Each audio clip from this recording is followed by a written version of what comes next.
443문 살펴보겠습니다. 447쪽이지요. 43문 저와 묻고 답하겠습니다. 그리스도께서 어떻게 선지자 직분을 행하십니까?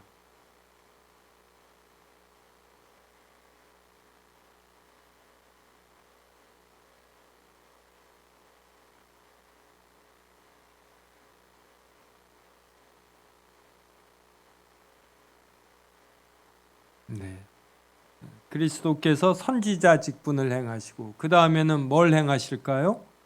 제사장, 그 다음엔 왕의 직분입니다. 그러면 그리스도께서 선지자와 제사장과 왕의 직분을 행하신다라는 것은 그리스도께서 우리를 대신해서 모든 율법을 지키시고 우리를 대신하여 우리의 죄값을 짊어지고 죽으십니다. 이것이 의미하는 것은 그리스도께서 이 땅에서 생애 동안 살아계시는 동안에 하시는 일이나 죽으실 때 하시는 일이나 이게 모두 우리 신자를 대표한다라는 일입니다. 그러면 그리스도께서 선지자와 제사장과 왕의 직분을 수행하신다라는 것은 바로 우리 신자들도 선지자와 제사장과 왕의 직분을 이렇게 수행한다, 이런 의미예요. 그래서 우리가 지금부터 살펴보는 것을 그리스도께서만 하시는 것이다, 이것이 아니라 그리스도께서 우리를 대표하시어 하시는 것이다. 그런데 그리스도께서는 하나님께서 인성을 취하신 것이지 않습니까? 그래서 우리가 앞에서 그리스도는 중보자는 왜 하나님이셔야 하는가, 이것을 우리가 살펴보았습니다. 이제 그러므로 그리스도께서 선지자와 제사장과 왕의 직분을 행하실 때 하나님이시기 때문에, 즉 신성을 지니셨기 때문에 우리가 할 수 없는 측면이 있어요. 그래서 이러한 것만 제외하고는 그리스도께서 선지자와 제사장과 왕의 직분을 행하신 내용의 상당 부분을 또 우리가 이렇게 표준으로 본으로 삼아야 하는 것으로 알고 이렇게 보면은 좋겠습니다. 그리스도께서 모든 시대에 걸쳐, 그래서 예수님께서 이 땅에 계실 때만이 아니라 구약 시대에도 바로 선지자들을 통해서, 그래서 자신의 영과 말씀에 의해 그래서 다양한 시행 방법으로 교인들을 세우는 일, 그리고 교인들의 구원에 관계된 모든 일에서 하나님의 온전한 뜻을 교회에 계시하셨다. 그래서 이제 선지자에 직분하면서 449쪽에서 지난 주에 예언자가 하나님의 말씀을 맡은 자, 그 다음에 어떤 미래의 일, 이런 두 가지 측면이 있는데, 우리가 선지자라고 할 때는 이 선지자가 자신의 뜻을 사설에 말하면 안 되고 하나님께서 맡겨주신 말씀을 가감없이 그대로 전해야지 됩니다. 이런 면에서 예언자 할 때 이 예자가 맡을 예자이다. 그래서 영어로는 false telling이지 foretelling이 아니다. 이러한 것을 살펴보았습니다. 그래서 449쪽에 보면은 밑에서 둘째 줄에 예수님은 최고의 선지자와 교사이시다. 이세벨의 상에서 먹는 부패한 선지자처럼. 이세벨의 상에서 먹는다라는 것은 어떤 이세벨에게 영혼을 빼앗기는 것이다, 이제 이런 말이 됩니다. 그래서 우리가 누가 사주는 밥 이런 거 막 함부로 이제 먹을 게 아니에요. 친구와 친한 사람끼리는 서로 사주고 하는 것이 이제 미덕인데, 어떤 의도를 가지고 사주는 사람이 있습니다. 또 권력이 센 사람. 그래서 우리 신자들은 또 이런 자존심과 그리고 진리에 대한 경각심으로 이렇게 누가 사준다고 마구 먹으면 안 되고, 먹어도 되는가, 이제 이런 생각도 가져야지 되는 것이에요. 그다음에 자신의 영과 이제 말씀 그랬는데 451쪽 위에서 둘째 줄에 보면은 그리스도께서 자신의 말씀으로 선지자의 직분을 행하시는 것은 보다 객관적이고 외적이고 직접적인 반면에, 이 말씀은 성경에 기록이 되니까 이제 이런 면에서 객관적, 외적, 직접적. 근데 자신의 영으로 행하시는 것은 이제 성령님께서 역사하시는 거예요. 이거는 주관적, 그리고 내적, 그리고 간접적이다. 그래서 따라서 신자가 그리스도의 말씀이 기록된 성경 말씀만을 강조하면 차가운 외적 지식에 대해 지식주의에 빠지기 쉽고, 여기에 담긴 어떤 성령님의 마음, 의도 이러한 것까지 읽어야지 된다. 그리고 이것을 사람이 자신의 지성으로 알아내는 것이 아니라 성령님의 조명으로 알아야지 되니까 늘 겸손하게 성령님의 도움을 바라며 이러한 차원으로 읽어야지 자신의 능력에 의거해서 수학자나 철학자들이 논리를 전개하듯 하나님의 말씀을 읽으면 안 된다, 이런 의미입니다. 그다음에 성령의 내적 조명과 감화만을 강조하면 열광적 내적 감정이 되어 신비주의에 빠지기 쉽다. 문자는 죽이는 것이고 영은 살리는 것이다. 이제 이 말씀을 잘못 오해해서 성경 말씀은 보지 않고 성령님과 직접 소통하는 이들이 있습니다. 제가 청년 시절에 이제 이런 생각을 가진 분들을 많이 접해봤어요. 근데 얼마나 주관주의적이고 그리고 얼마나 이게 임의적이고 변동적인지 모릅니다. 그래서 굉장히 참 피곤해요. 그리고 언제 어떻게 의사결정을 할지 모르는 이제 이런 또 참 불편함도 있었습니다. 그 다음에 모든 시대에 걸쳐 다양한 시행 방법으로 교회에 계시하심으로써, 그래서 이것은 지난주에 히브리서 1장 1절을 언급하며 하나님은 구약 시대와 같은 옛적에 선지자들을 통하여 여러 부분과 여러 모양으로 우리 조상들에게 말씀하셨다. 이거 살펴봤습니다. 그래서 구약과 신약의 차이가 452쪽 위에서 둘째 줄 보면은 바로 아들이신 예수 그리스도를 통하여 신약 시대에는 하나님이 말씀하십니다. 그래서 구약 시대 흐릿하게 말해진 내용이 실체이신 예수 그리스도께서 사람으로 오셔서 구체적 사역을 하시고 구체적으로 말씀하여 주심으로 교회에 계시하신 내용이 더 분명해졌다. 그래서 구약에도 구약 시대 신자들이 알아야 할 것들을 하나님께서 말씀해 주셨는데 이것이 예수 그리스도를 통해서 더 이렇게 분명해졌다, 더 판명해졌다. 이제 이것이 구약과 신약의 이제 차이점이 되겠습니다. 그 다음에 453쪽에서 교회의 세움과 구원에 관계된 하나님의 온전한 뜻. 그래서 선지자는 하나님의 뜻을 전해야지 되지, 그리고 이것도 부분적이 아니라 온전히 전해야지 되지, 이제 자신의 뜻을 전하면 안 된다. 그래서 예수님은 내가 하늘에서 내려온 것은 내 뜻을 행하려 함이 아니요 나를 보내신 이의 뜻을 행하려 함이니라. 그래서 우리 교회 사역자들도, 그래서 목사, 장로, 집사, 권사님의 당회와 재직회 또 기타 교회 회의로 모였을 때 자신의 사사로운 뜻, 그리고 자신의 경험에 갇혀서, 그리고 자신의 성향에 맞추어 이제 무슨 일을 결정하면 안 되고, 이 일에 관한 하나님의 뜻은 무엇인가, 이걸 진지하게 살피는 것입니다. 이제 그렇게 두세 사람이 모일 때 예수님도 같이 하셔서 이 하나님의 뜻을 알려주는 거예요. 그래서 하나님의 뜻을 행하려 하는 자는 하나님의 뜻을 알게 됩니다. 근데 자신의 뜻을 행하려고 하면 이제 회의 같은 데서 굉장히 복잡해지는 거지요. 그래서 예수님도 내 원대로 마시옵고 아버지의 원대로 되기를 원하나이다. 이렇게 겟세마네 동산에서 기도했습니다. 그래서 그 문단 끝에 보면 올바른 신자는 기도를 통해 자신의 뜻을 관철시키는 것이 아니라 기도를 통하여 하나님의 뜻을 알고 자신의 뜻을 하나님의 뜻에 맞추어 행하려고 해야 한다. 그래서 우리 신자의 삶이, 그러니까 저도 목회를 하거나 뭘 해가면서 느껴요. 내 뜻을 관철시키려고 이렇게 해오다가 이것이 안 됨을 알면서 어느 해부터 하나님의 뜻이 무엇인지 더 헤아리게 되고, 그리고 이 하나님의 뜻을 이제 행하려고 하는 거다.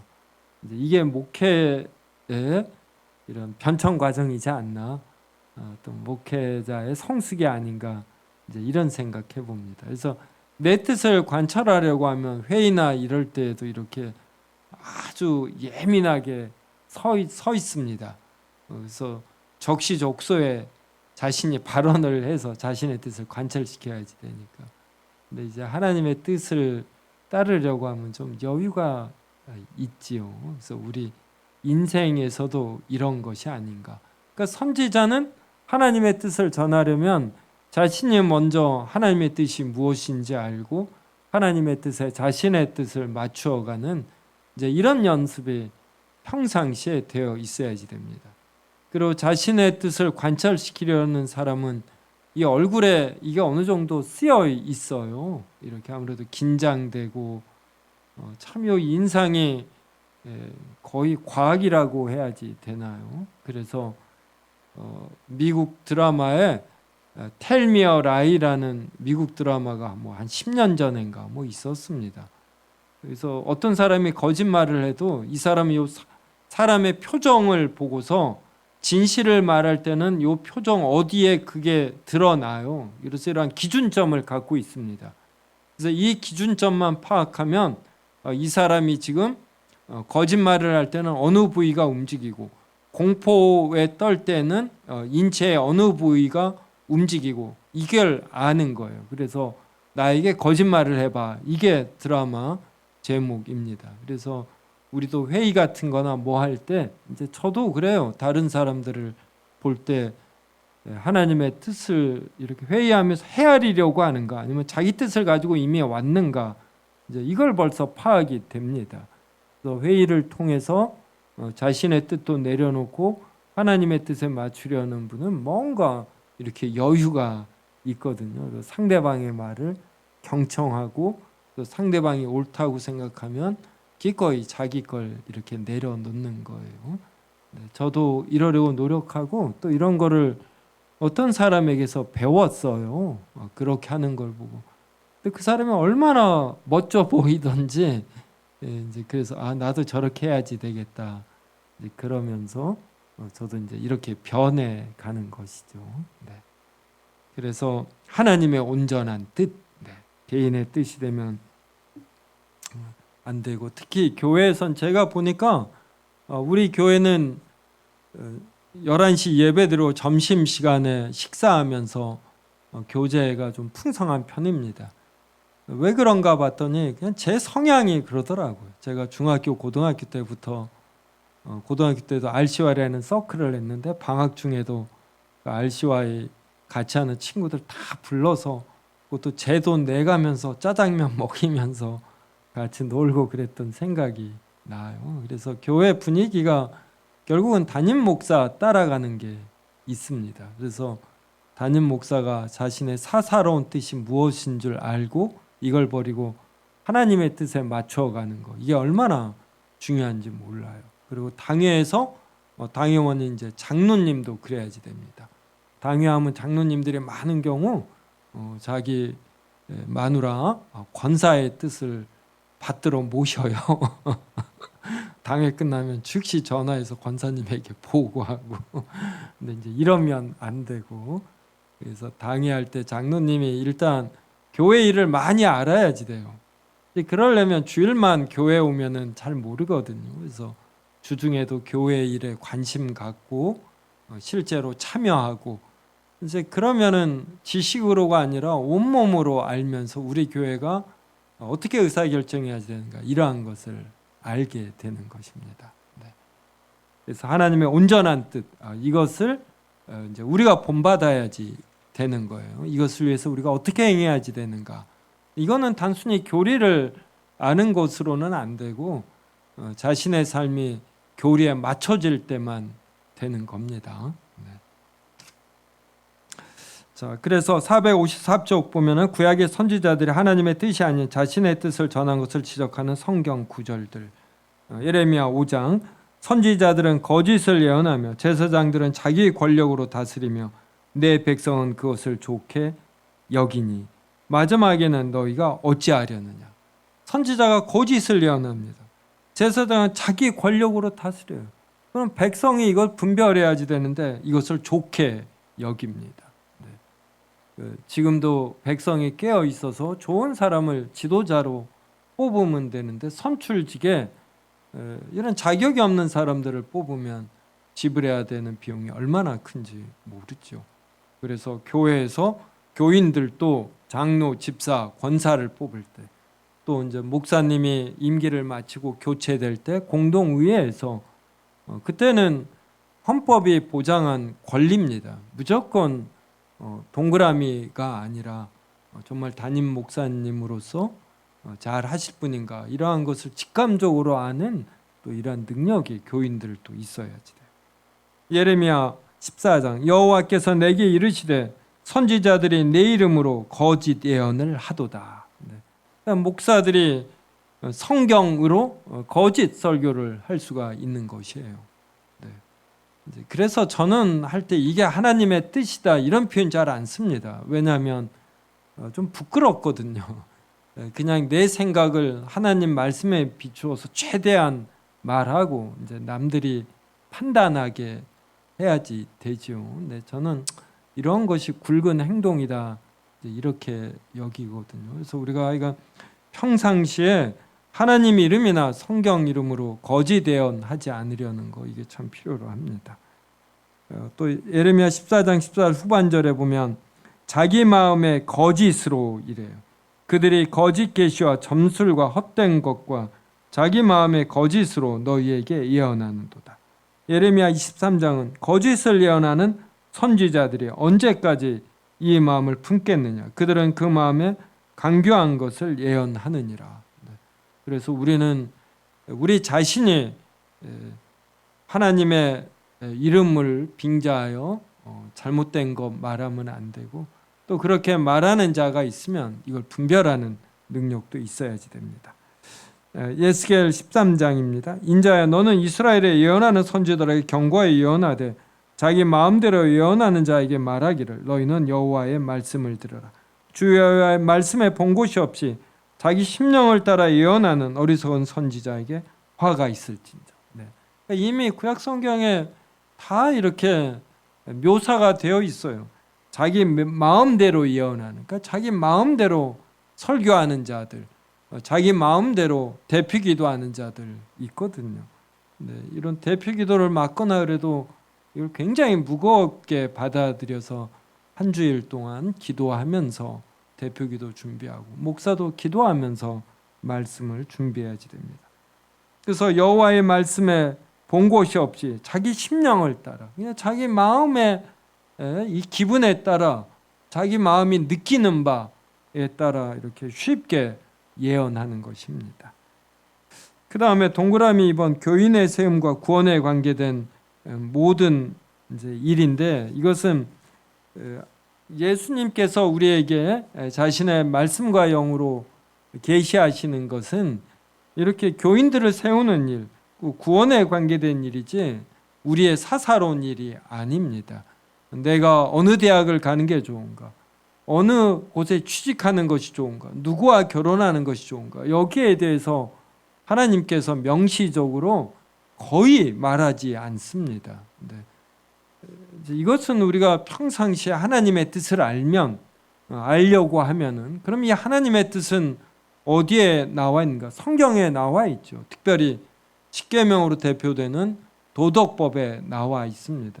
그래서 이 도덕법에 따라서 우리가 어떠한 삶을 살아야 된다라는 것을 알면 알수록 지금 나 개인이 무엇을 선택해야 되는가 이것은 더 쉽게 알아지는 것이에요. 이것이 개혁주의가 말하는 하나님의 뜻 분별입니다. 제가 이렇게 좀 보다 더 단정적 표현을 쓸 수 있는 것은 2004년에 이미 제가 내 뜻인가 하나님 뜻인가 해서 하나님 뜻 분별에 관한 책을 썼습니다. 그리고 제가 또 개혁주의를 처음 접하게 된 책이 바로 나의 결정과 하나님의 뜻으로 번역된 책이에요. 이 책을 읽었는데 이걸 아마 총신대 신학교수였던 김지찬 교수님이 번역을 하셨는데 아마 그분이 번역자가 아니면 이거 이단체가 아니야? 이렇게 생각했을 정도였어요. 왜냐하면 평상시에 듣던 하나님 뜻 분별과 다른 형태였기 때문입니다. 근데 총신대 교수님이 번역했으니 이건 옳은 것이다라는 하에서 읽었는데 읽으면 읽을수록 옳은 내용이었고, 그래서 저는 지금까지도 하나님의 뜻 분별에 관해서 그 책보다 더 잘 정리된 거 아직 잘 보지 못했습니다. 그래서 제가 내 뜻인가 하나님 뜻인가 또 그 후에 기도인가 주문인가 이런 걸 썼는데, 이 책들이 전부 다 나의 결정과 하나님의 뜻이라는 그 책에 영향을 받았어요. 최근에도 우리 교회에서 오후 예배 때 하나님의 뜻 분별법 2번 강의하면서 그 책을 다시 참고했는데 다시 봐도 아주 잘 쓴 책입니다. 그래서 여러분이 하나님 뜻 분별 알고 싶으면 이 책 읽으셔요. 그리고 약간 사적으로 말씀드리면 제가 지금까지 쓴 책들 중에서 가장 많이 팔린 것이 기도에 관한 것과 이 하나님의 뜻 분별입니다. 지금은 모르겠는데 제가 이 책을 쓸 때만 해도 성도들이 어떤 책을 좋아하냐면 기도 그리고 하나님 뜻 분별 이제 이거라고 합니다. 네, 그래서 그만큼 성도들이 알고 싶어하고 꼭 알아야 될 내용이 기도에 관한 것과 하나님 뜻 분별인 것이에요. 네, 그래서 우리가 이 부분 그리스도께서 어떻게 선지자분을 행하십니까? 이것을 그리스도께서 이렇게 행하신다 이렇게만 보시지 말고 이걸 바로 나 자신에게 적용하셔야지 돼요. 그래서 그리스도는 공인으로서 우리를 대표하셔 이 모든 일을 하셨음을 꼭 알아야지 됩니다. 그래서 이 내용은 456쪽 보셔요. 네, 그래서 한 위에서 11줄 정도 이렇게 보면 그리스도는 바로 이런 진리를 전하시지 신자 개인의 개인적인 사항들에 대해 구체적으로 알려주시지 않는다. 성경에 보면 하나님의 뜻이란 단어가 많이 나오는데 거의 대부분이 신자가 어떻게 살아야 하는지에 대한 도덕적인 뜻이다. 이제 그래서 개혁주의 쪽 계통의 교회들을 보면 이게 하나님의 뜻 같습니다. 이제 이런 표현을 할 때 대부분이 성경에 이미 나와 있는 십계명으로 대표되는 도덕법입니다. 이제 그렇지 않은 교파나 교회들은 내가 이렇게 기도해 보니까 내가 이렇게 하다 이게 하나님의 뜻 같습니다. 이런 표현을 많이 써요. 이제 이게 바로 조심하지 아니하면 이제 주관적이 되기 쉽고 어떤 자기 마음에서 느껴진 바 이것을 함부로 하나님의 뜻이라고 표현하는 것이 될 수가 있습니다. 그리고 이제 제가 제 경험이에요. 이제 경험은 항상 일반화의 오류에 빠질 수 있고 논리적 비약과 편견이 들어갈 수 있습니다. 그래서 그걸 감안하여 들으시고 이렇게 목사님들 중에나 이런 분들 중에 하나님의 뜻 이 표현을 많이 쓰는 분들은 많은 경우 주관적이고 그리고 상당한 경우 결정적으로 잘못된 결정을 내려요. 그래서 우리 성도들이나 목사님들이나 어려운 일이 있을 때 이제 하나님의 뜻을 알기 위해서 기도들을 많이 하고 그럽니다. 근데 기도원에 가서 막 금식하면서 기도하고 가져온 것들에 극단적인 것들이 많습니다. 이제 그렇게 해서 내린 좋은 결정들이 많으면서도 이렇게 기도하면서 자신의 뜻을 관철시킬 수 있어요. 기도하면서 마음이 영험해지고 더 신령해지니까 무슨 일이든 할 수 있는 것 같고 이제 그래서 이렇게 좀 극단적 이런 결정을 내릴 수 있어요. 그래서 우리가 이런 면에서 좀 주의해야지 됩니다. 그래서 특히 기도원에 가서 2박 3일 금식하면서 내린 결정에 대해선 다시 일상생활에서 최소한 한 2박 3일은 지난 후에 이렇게 최종 결정으로 하는 게 좋지 않나 이렇게 개인적으로 생각해 봅니다. 네, 그다음 이제 그리스도의 제사장 직분으로 가겠습니다. 459쪽 제43은 묻고 답하겠습니다. 그리스도께서 어떻게 제사장 직분을 행하십니까?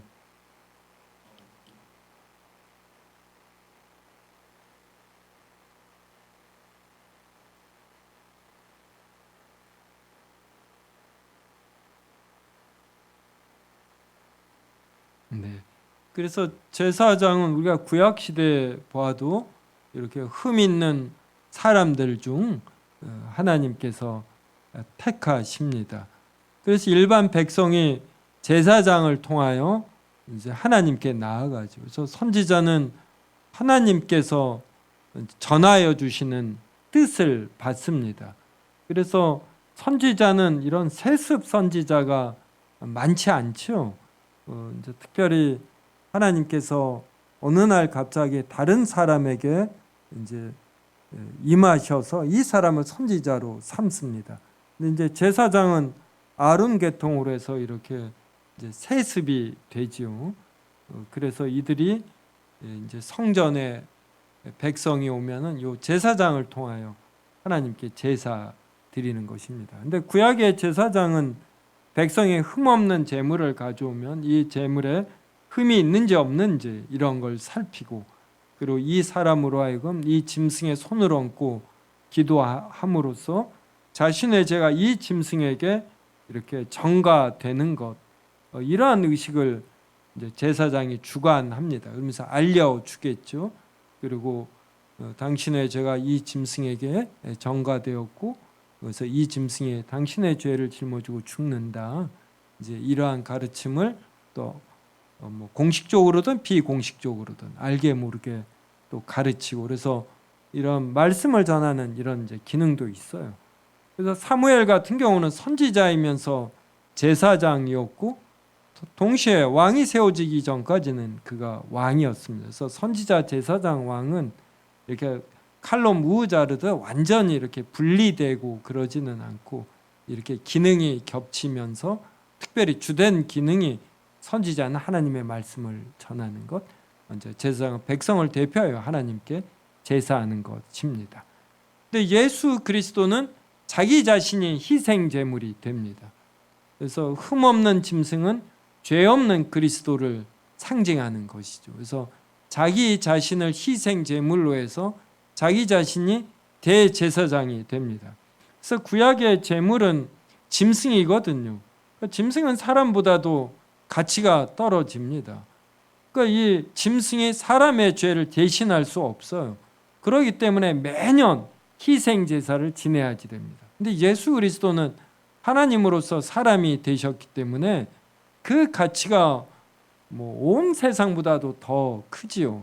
그러므로 그리스도께서 십자가에 한 번 죽으시는 것으로 우리를 위한 모든 제사를 단번에 먼저 완성하게 됩니다.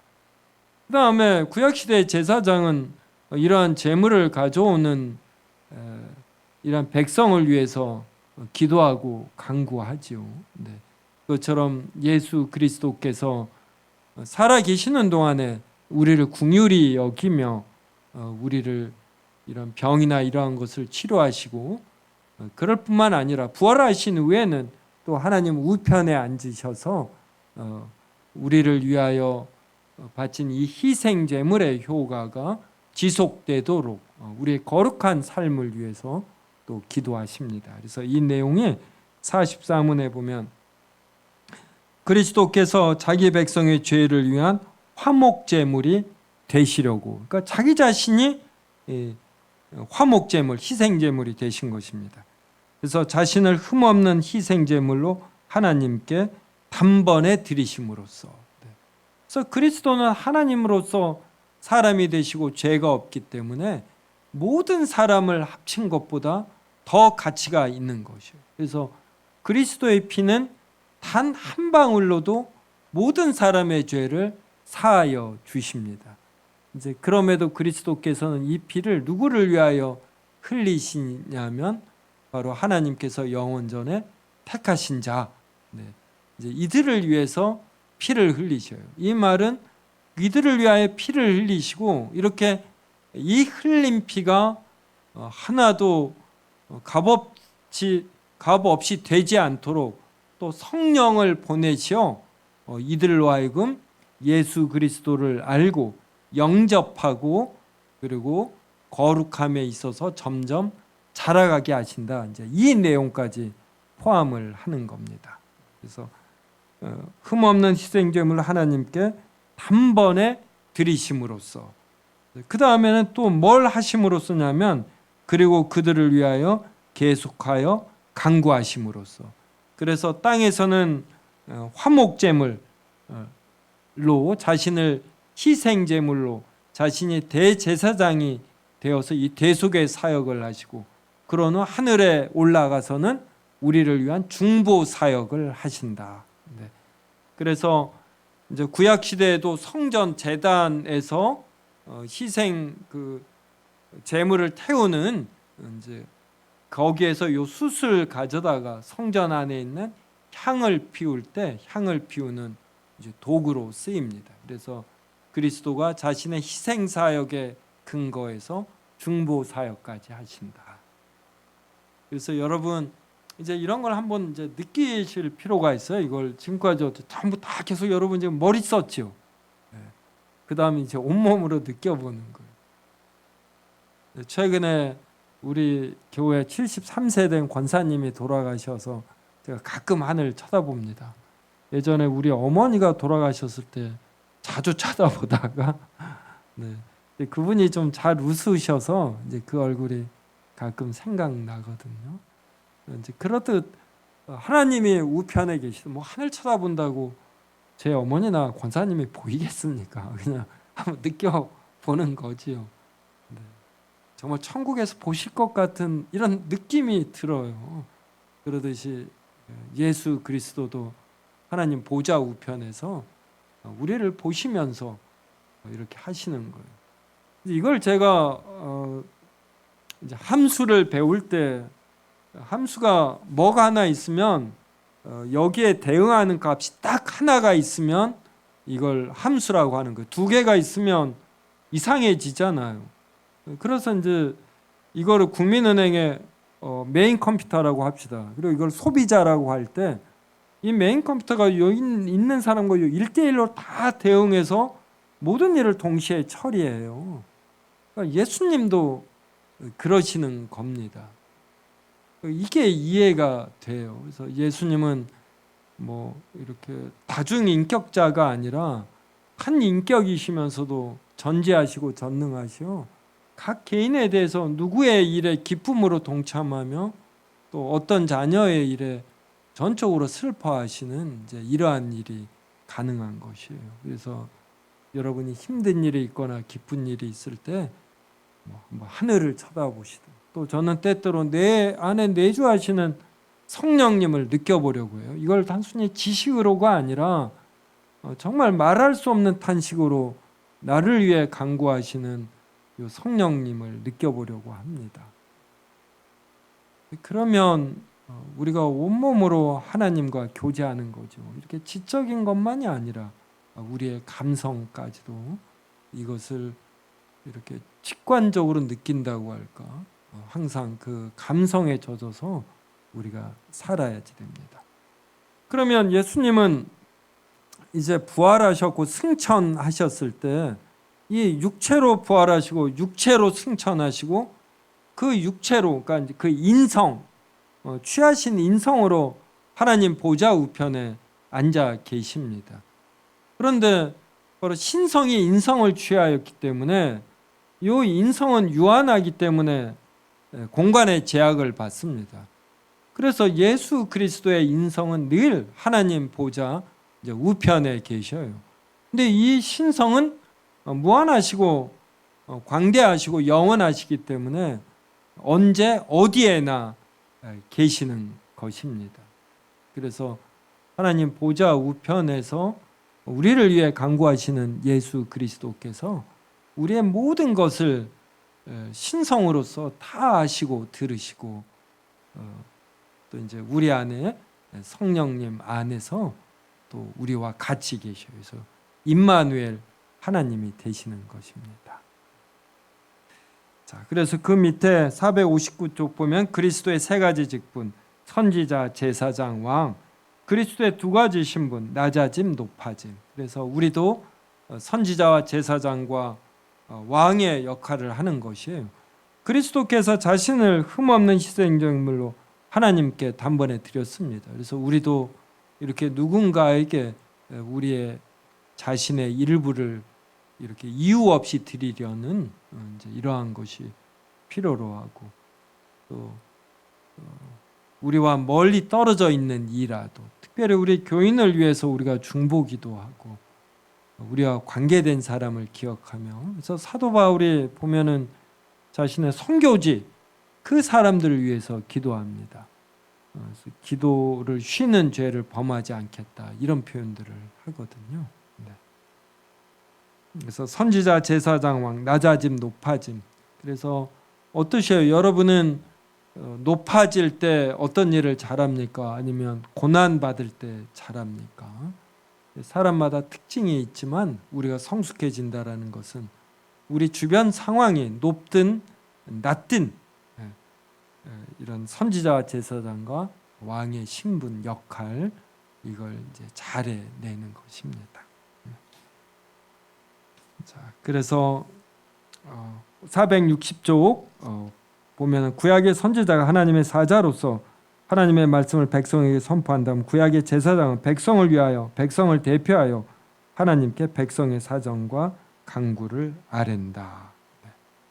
그다음에 461쪽 위에서 8째 줄 보면, 구약의 모든 제사와 희생은 앞으로 오실 죄 없는 예수 그리스도를 예표했다. 이미 구약 시대의 제사와 희생 제도를 이해하는 이스라엘 백성은 자신이 죄를 지어 마땅히 죽을 자임을 아는 것이고, 이런 자신을 위하여 짐승이 죽는데 이 짐승은 오실 그리스도를 상징하는 것임을 믿음으로 풍성하게 알았다.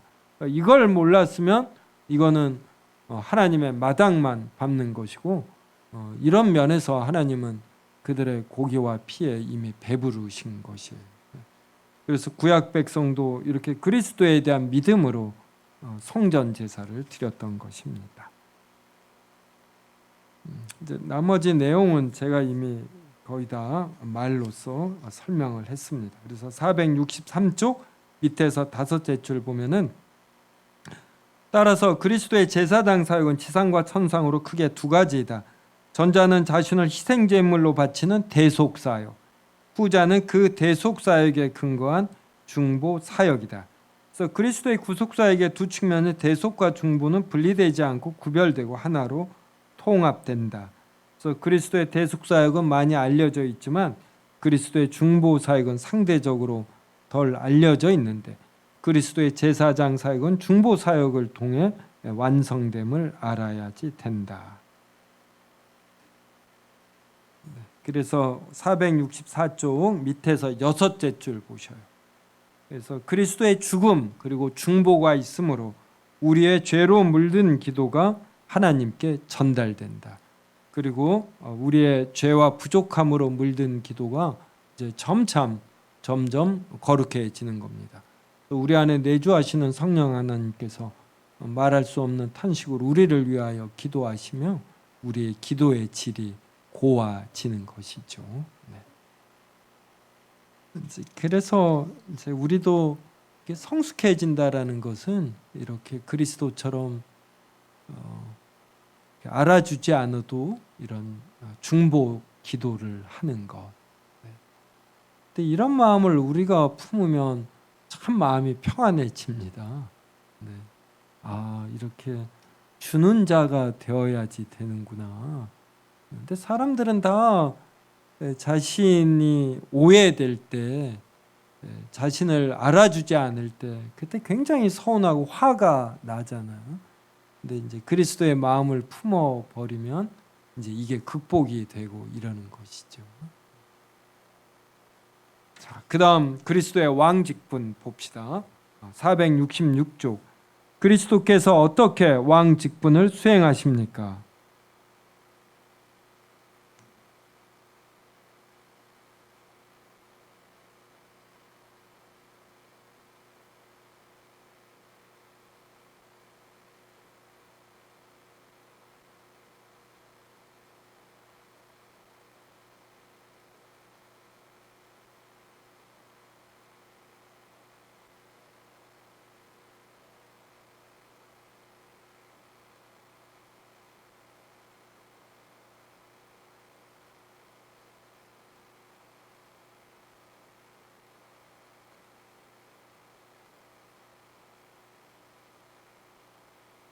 네. 여기에 이제 다스리심으로써 그 다음에 모든 것을 정하심으로써 형벌을 내리심으로써 이렇게 써가 있는데 요 써가 영어로 보면은 이제 전치사 인이 세 개가 크게 나와요. 이것을 번역에 반영한 것입니다. 그래서 467쪽에 표 있죠. 거기에서 동그라미 3에 왕이 있습니다. 그래서 그리스도께서 어떻게 왕 직분을 수행하시냐면 백성을 교회로 부르시어 다스리시고, 그래서 요 교회 내에서 하시는 거예요. 그 다음에 피택자들을, 그러니까 택함을 받은 자들이 일상생활을 살 때도 붙드시며 도와주시고, 그 다음에 불신자들도 하나님이 다스려야지 되잖아요. 불신자에게 형벌을 내리심. 그래서 이것을 영어는 전치사 인으로 구분하고 있거든요. 그래서 이것을 이제 반영하려고 제가 그래서 답 45의 셋째 줄 보면은 그들을 다스리심으로써 이제 이렇게 한 겁니다. 그래서 여러분 그 power is justice 이런 영어 표현 들어보셨어요? 파워가 justice다. 그러니까 이 파워가 없는 말은 공허합니다. 네. 그러니까 내일 우주의 종말이 와도 한 그루의 나무를 심겠다. 이제 이게 어떤 철학적 의미가 있지만 이런 파워라는 면에서 보면 저는 이거는 좀 의미가 없다. 네. 우리가 끝까지 어떤 진리가 있을 때만 뭐가 의미가 있는 것이거든요. 네.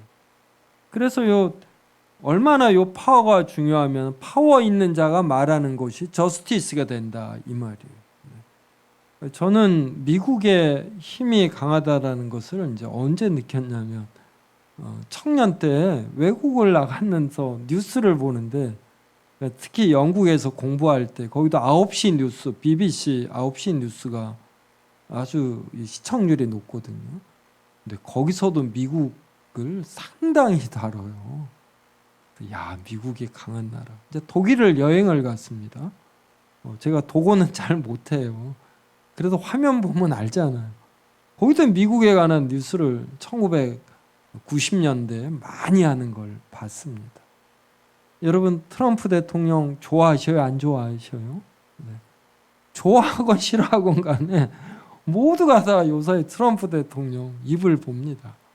여러분 요사이 아침에 일어나면 이란과 미국 전쟁 어떻게 됐나 이거 기사 보시지 않나요? 대부분이 트럼프 대통령이 어떤 결정을 내렸나? 그가 힘이 있어서 그런 거예요. 힘이 있어서. 힘이 있으니까 그의 결정이 좋든 싫든 어떤 영향을 미칩니다. 그럼 앞에 있는 선지자와 제사장 이 직분이 왕이 없으면 왕의 이 파워가 없으면 의미가 없는 것이에요. 예수 그리스도 말씀하신 것이 그대로 되어야지 되거든요. 그래서 마태복음 보면 5장, 6장, 7장이 산상수훈입니다.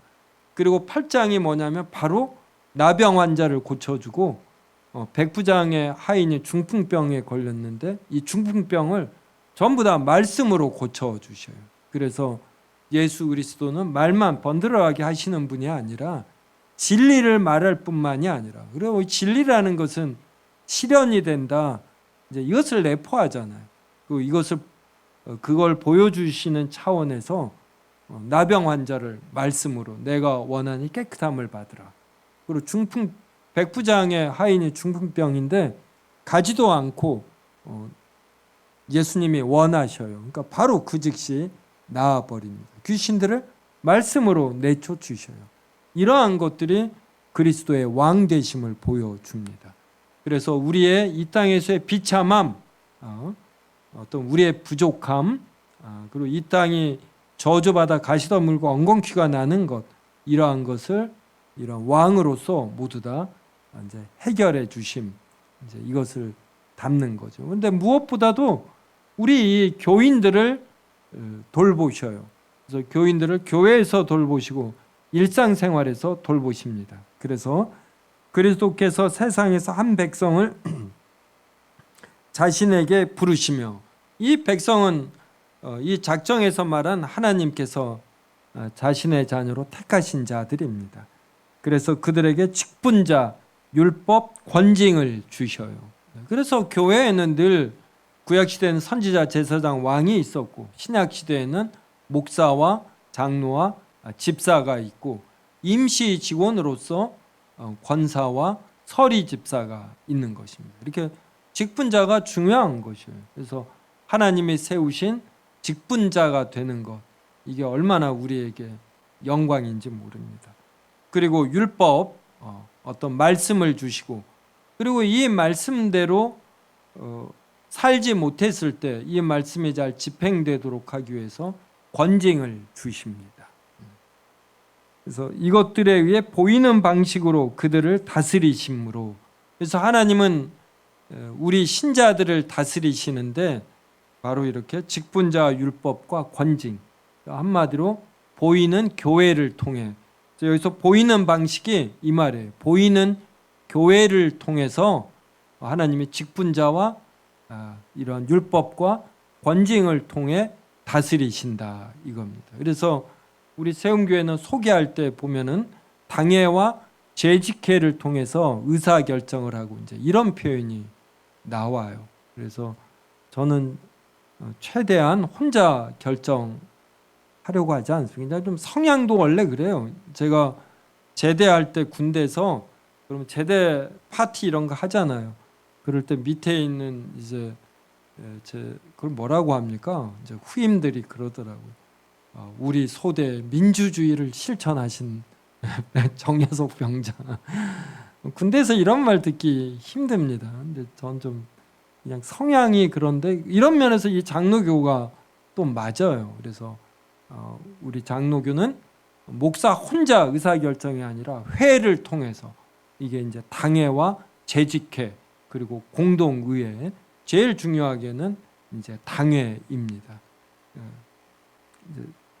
이렇게 보이는 방식으로 교회를 통해 하나님 예수 그리스도는 왕직을 수행한다. 그 다음에는 자신이 선택하시는 자들에게 구원하는 은혜를 부어 주시고, 성령님을 통해 구원하는 은혜를 부어 주셔요.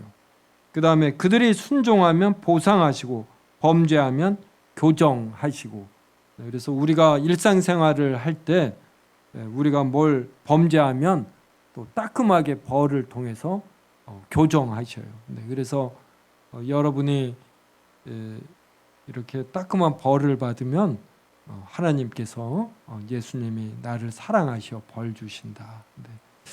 제가 개인적으로 운동을 좋아하고 그리고 성인이 되어서는 제가 합기도 축구 이런 걸 많이 했습니다. 좋아하고 지금은 탁구를 하는데 축구하면서는 부상을 여러 번 당해봤어요. 이빨도 좀 나가고 그랬는데 탁구 치면서는 부상을 당한 적이 없었는데 지난주 월요일 날 멀리 나가는 공을 따라가다가 오른쪽 허벅지 부상을 당했어요.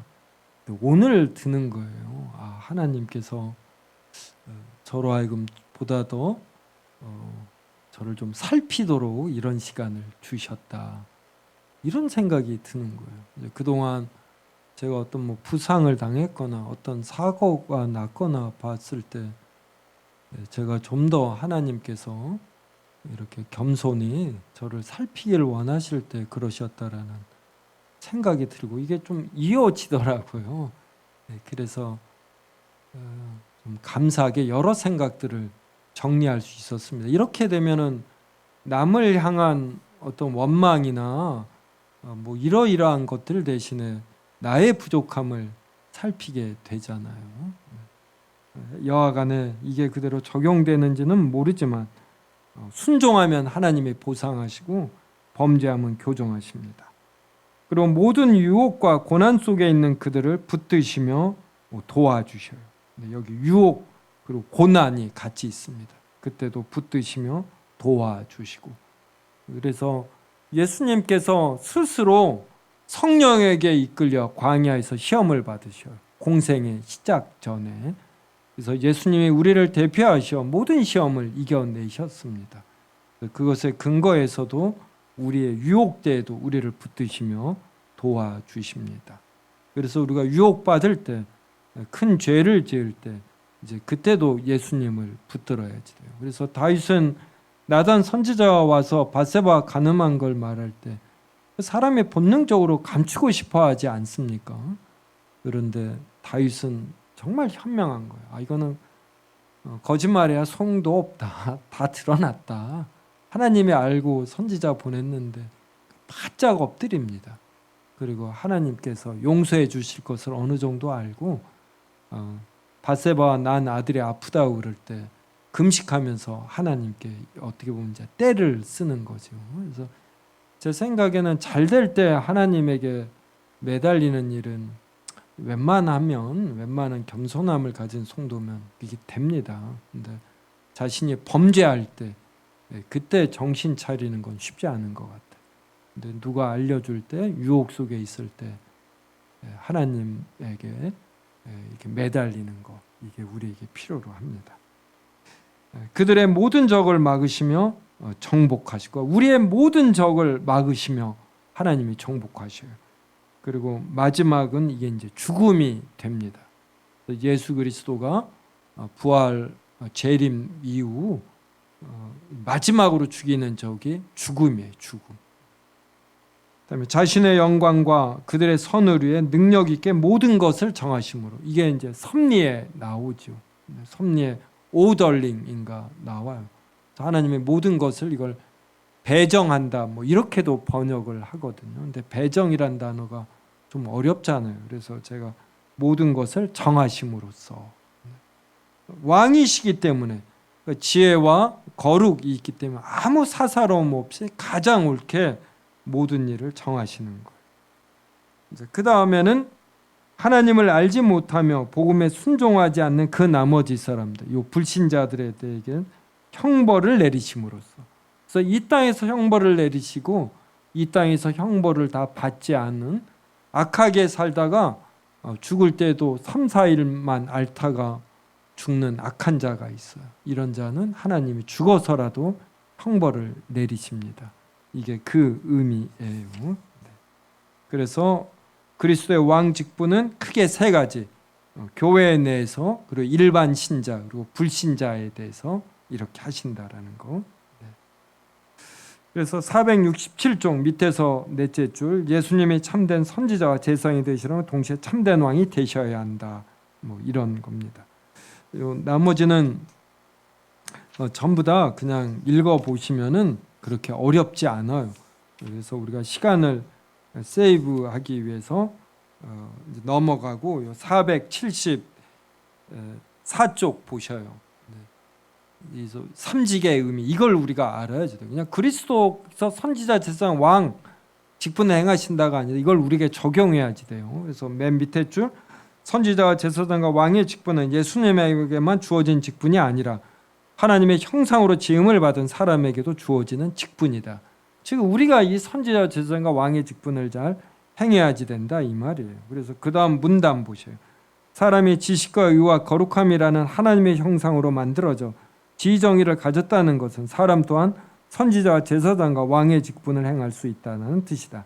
하나님은 사람이 삼직을 행할 수 있도록 사람을 하나님의 형상으로 만드신 것이다. 그래서 아담이 에덴 동산을 다 다스린 것입니다. 그리고 아담이 죄를 지은 이후 가인과 아벨에게 하나님의 말씀을 선지자로서 가르친 것이에요.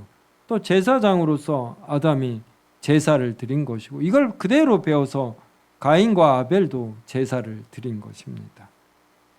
그래서 하나님의 형상이 깨졌다는 것은 이 삼직이 부정적으로 수행된다라는 뜻이다.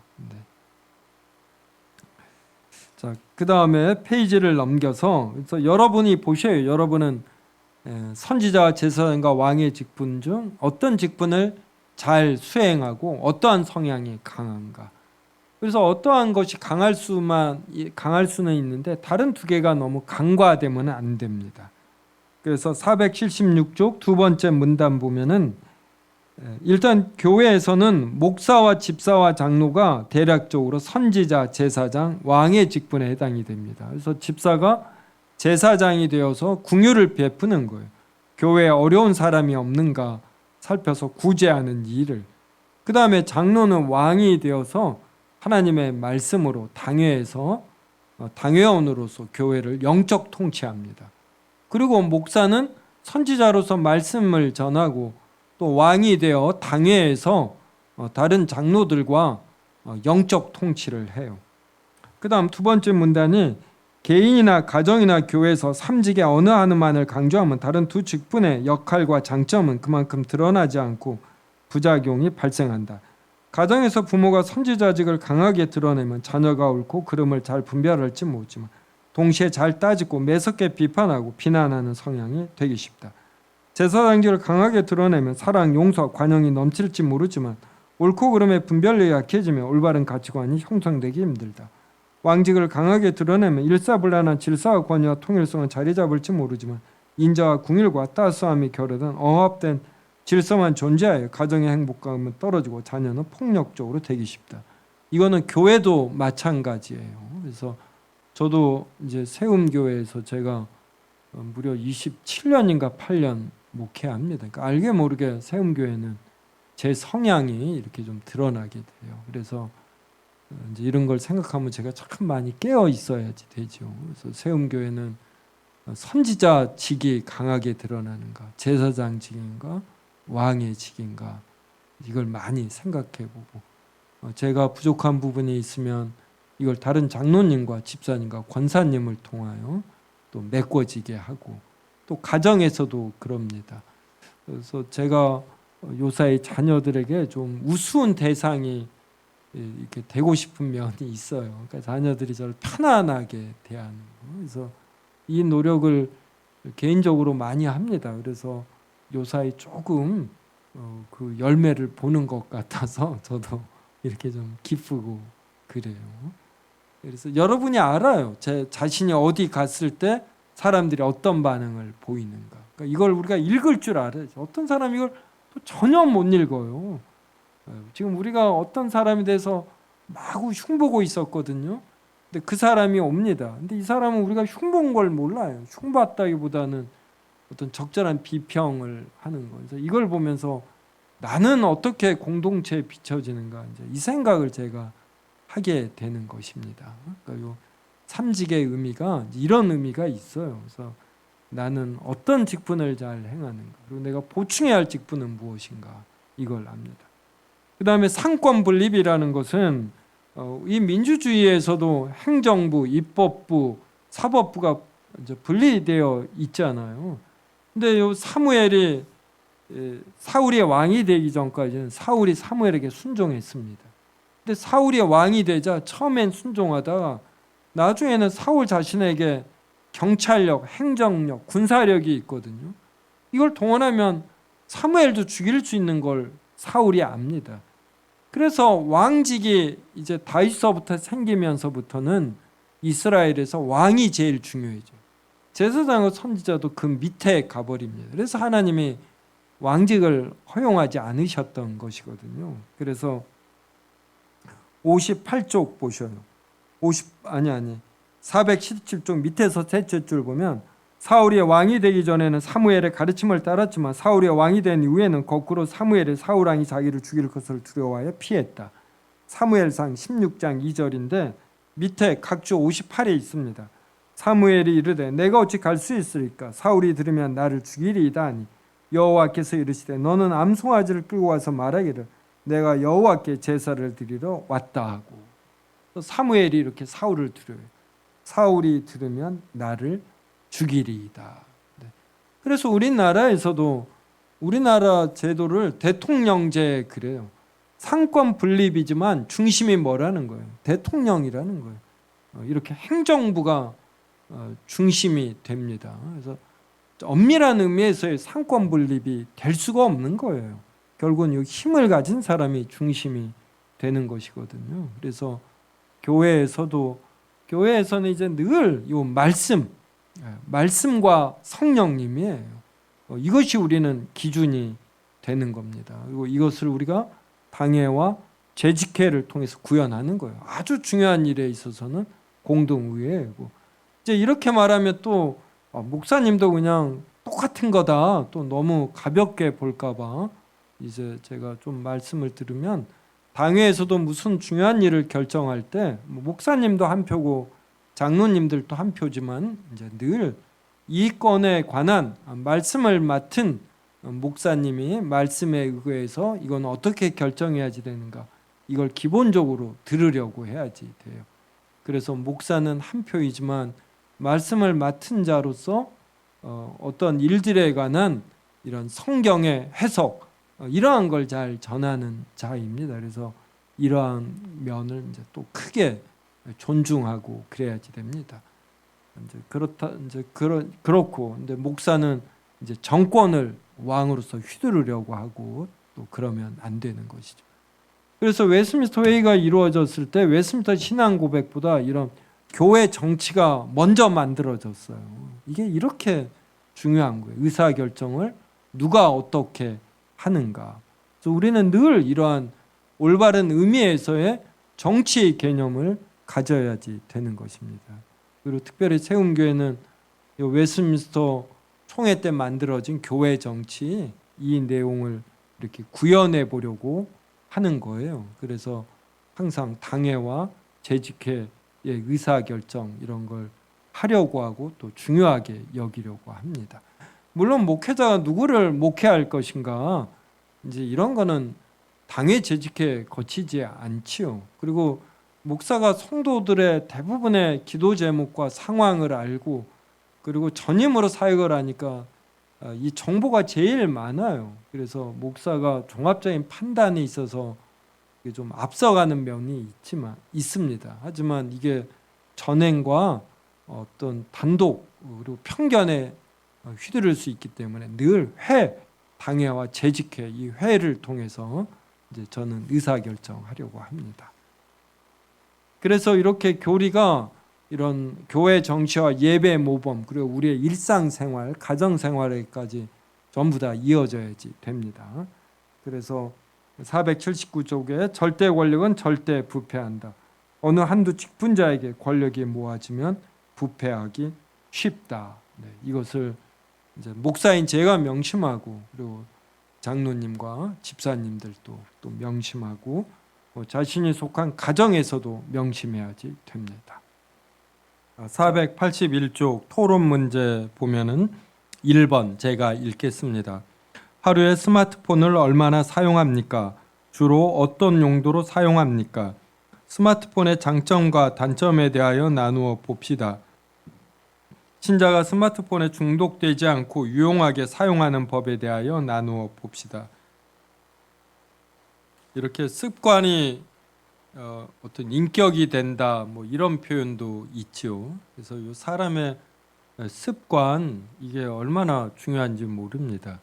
우리가 긴 인생을 살 때 자연스럽게 자신이 특별히 의식하지 않으면 나오는 거, 이게 습관이거든요.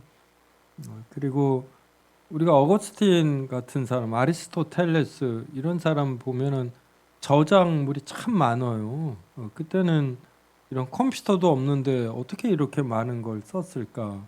어떻게 여러분 지금 컴퓨터 없이 1980년 초반, 초중반 그때 우리 전부 다 그냥 이렇게 종이에다가 글을 썼잖아요.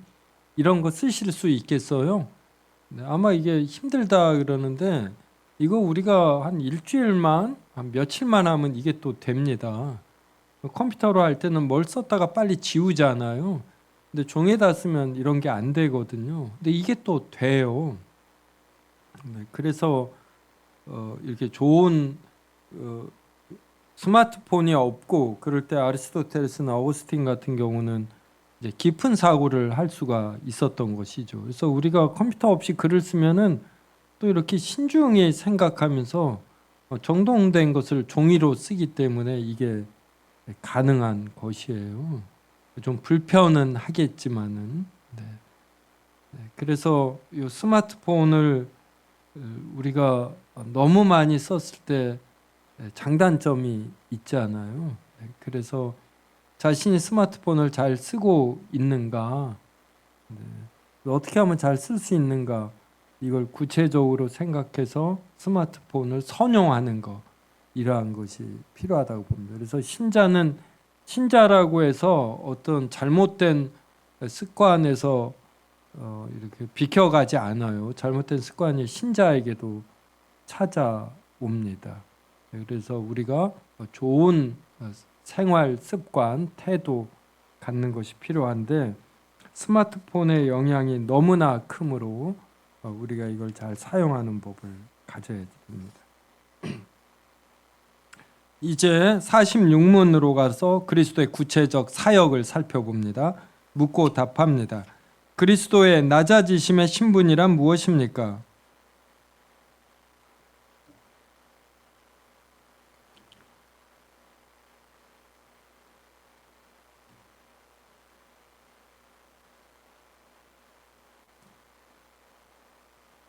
네,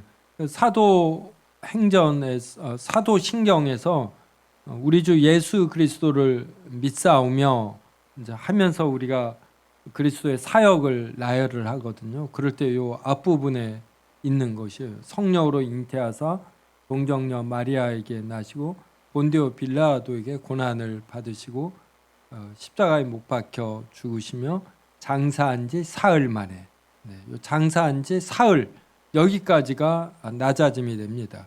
근데 이제 그 루터파에서는 요 장사된 요 사흘 동안을 이걸 높아짐으로 봐요. 그래서 그들은 요 사흘 동안에 그리스도께서 이런 지옥에 가서 있는 영들에게 하나님의 복음을 전했다. 뭐 이러한 식의 내용이 있습니다. 근데 우리는 요 사흘 장사된 사흘 동안이 죽음의 권세하에 있다. 그러니까 죽은 상태로 있다. 그러지만 죽음의 절대적 영향을 받아서 그 육신이 썩으신 건 아니다. 우리는 이제 이렇게 봅니다. 그래서 낮아짐의 신분이란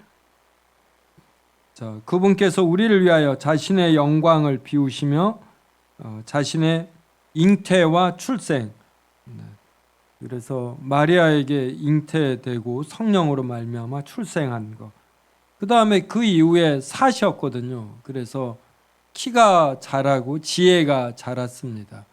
이제 그래서 예수 그리스도께서는 몇 살 때 본인의 신성을 인식했나? 이제 이런 질문이 있잖아요. 근데 하나님이심에도 사람이 되셨기 때문에 사람이 자라는 이런 성장 과정, 그리고 이 삶에 따른 여러 낮아짐이 있었다. 그 다음에 고난을 받고 죽으셨습니다. 그리고는 죽음 이후 부활 전까지, 즉 사흘 동안 이 죽음의 권세하에 있었죠. 여기까지 종의 형체를 취하신 것, 이게 낮아짐이에요. 그럼 구체적으로 그리스도께서 어떻게 잉태와 출생에서 낮아지셨는지 47문을 통해서 살펴봅니다. 그리스도께서 어떻게 잉태와 출생에서 낮아지셨습니까?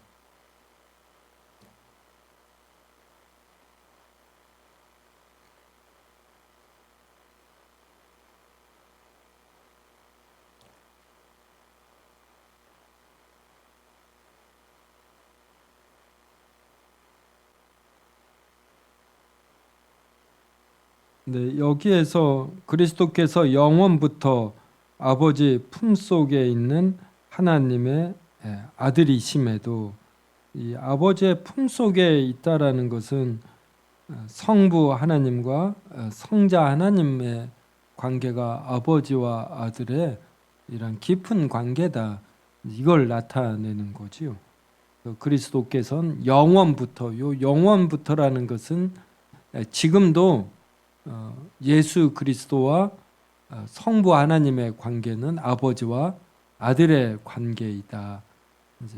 이걸 내포하고 있죠. 그리스도께서 영원부터 아버지 품속에 있는 하나님의 아들이시다. 하나님의 아들이시라는 것은 예수 그리스도도 하나님이신데 성부 하나님과의 관계가 아버지와 아들의 관계다. 이런 의미죠. 그래서 하나님이심에도 때가 참에 낮은 신분의 여자에게서 만들어진 사람의 아들이 되었다. 사람이 아들이 되는 것을 기뻐하셨다라는 것은 이것을 기꺼이 받아들이시고 이것을 옳다고 여기셔서 스스로 사람의 아들이 되셨다 이 말입니다. 그래서 하나님의 아들이신데 사람의 아들이 되셨다. 이게 바로 낮아짐인 것이에요. 그 다음에 보통보다 열악한 여러 환경 하에서, 보통 아이들은 집안에서 태어나고 요새는 산부인과에서 태어납니다.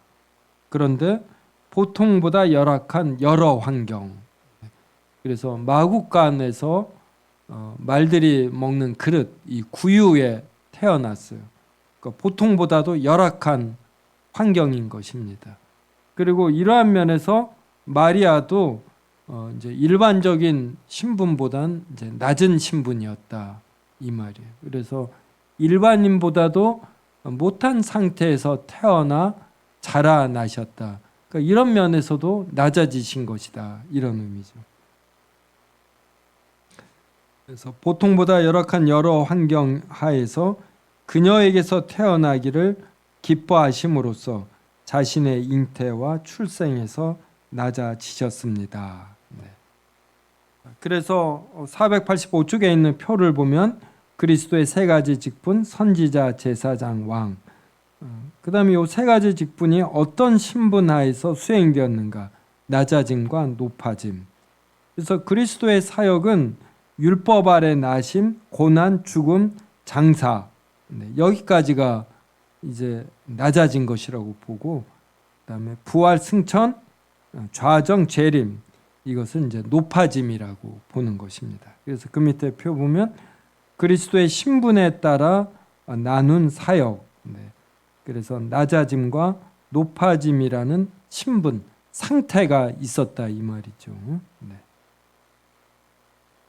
그래서 잉태와 출생에서 낮아지심이 영원부터 아버지 품속에 있는 하나님의 아들을, 그럴 때 이제 이 뜻을 알아야 하나님의 아들이 얼마나 높은 것을 알 때 사람의 아들이 되는 것이 얼마나 낮아진 것인가, 이제 이것을 알 수가 있습니다.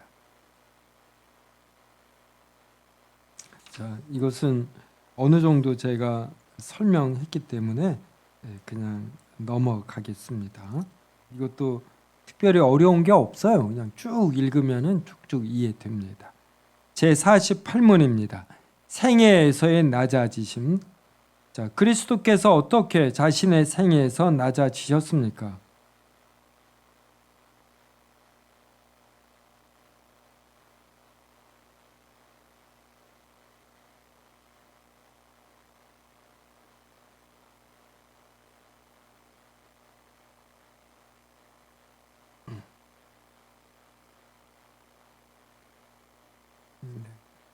그리스도께서 이렇게 이제 낮아지심을 사셨으니까 우리도 인생에 보면은 이런 낮아지는 때가 있거든요. 그래서 그리스도께서 그 낮아진 상태에서도 선지자와 제사장과 왕의 직분을 행하셨습니다.